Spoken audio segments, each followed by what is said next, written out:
all this. Joining us now to react, former State Department spokesperson Morgan Ortagus, former National Security Advisor to the Vice President Mike Pence, General Keith Kellogg, and former CIA Station Chief Dan Hoffman. Dan, I'm going to start with you. Today, it's the intelligence community strikes back. Unnamed sources reveal and documents prove that Joe Biden and his staff knew the risks of this pullout. And saying he was surprised means he wasn't paying attention or he's lying. I guess you've noticed your people are sounding off through the media. Well, I think there's a bit of frustration here, frankly, and calling this an intelligence failure, it's really just a red herring. This was a policy decision by President Biden. He made it clear during the campaign that he wanted our troops out. I think he mischaracterized our involvement in Afghanistan as an endless war. Really, we were deployed out there, and I served in that region for 2 years. So we were there to detect threats and preempt them before they're visited on our shores. This is a policy failure and a failure of execution of the withdrawal of our innocent civilians, as well as our corps of diplomats and other officials. We removed our capacity to deal with those contingencies by closing Bagram Air Force Base, removing our intel footprint and our military.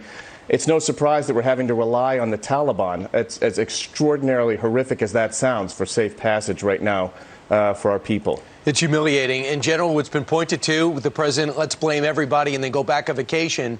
He said, well, this is the plan that was in place. I actually pushed back the date. President Trump would have been out already. Tell us the reality of the deal that you were formatting. Yeah, well, thanks, Brian. Thanks for having me. Look, we made a deal with the Taliban over 18 months ago, an agreement with him, and also with the Ghani government going forward. And we were very clear about it. The last gate, and it was a series of conditions or gates we were going to go through as we continued to withdraw. The last gate for withdrawal, and we would leave 2,500 troops in place with 3,500 paramilitary under Gina Haspel, the CIA's, plus the allies there, plus the air power there, until we had an agreement. And an agreement was a reconciliation government, a peace treaty going forward. So we were going to ensure that. Until those conditions were met, we weren't moving. We told Ghani that, but more importantly, the President of the United States, Donald Trump, picked up the phone and called the chief negotiator for the Taliban, Mullah Baradar, who we had gotten out of a Pakistani jail, and told him in only terms that Trump can relay that if you screw this deal up, we know where you live and we're going to come after you.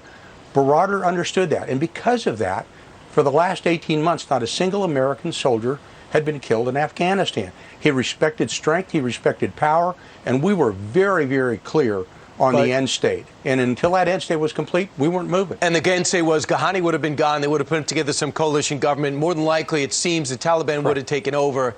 But just the fact that you're dealing with the Taliban, a lot of people are critical of, as the president brought up last night, who else am I going to deal with?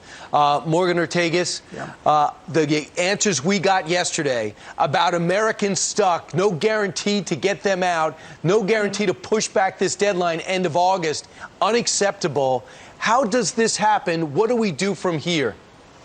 Well, it happens when there's absolutely no plan in place, Brian. So the embassy had to put out these messages, and they felt that the best way to keep Americans safe was to tell them to shelter in place. And that is very sad. It's tragic, but it's reflection of the fact that they never anticipated that this would happen. Clearly, you know, Tony Blinken had said, I think in June, well, it's not like Afghanistan that Kabul would fall from a Friday to a Monday.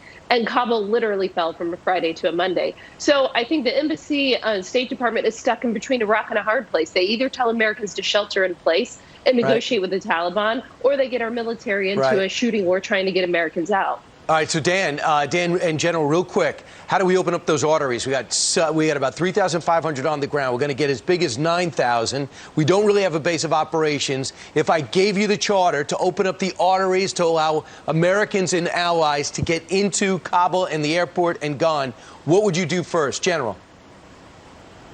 I'd set up a lane of access to the airport and tell the Americans to go to that lane of access, and I'd use United States military strength, the paratroopers on the ground, the Marines on the ground, to enforce that. And I'd pick up the phone, and I'd call the leaders of the Taliban, like Mullah Baradar and others, and I'd say, we are going to do this.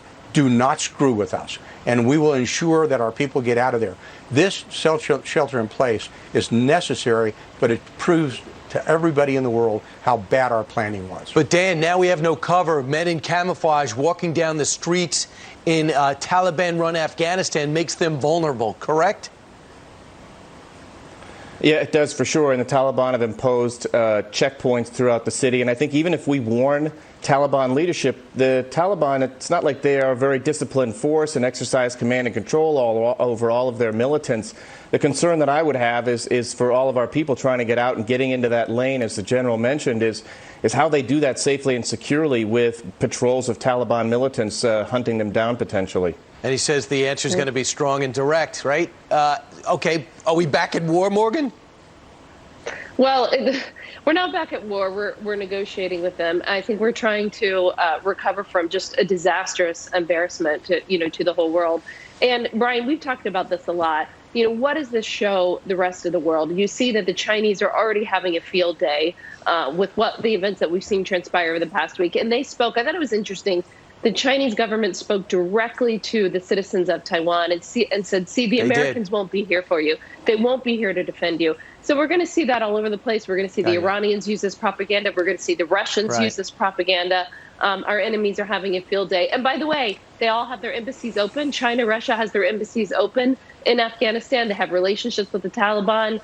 This is a win for them. I don't even know why we closed our embassy. We should have secured it and left it. Guys, thanks so much. Appreciate it. And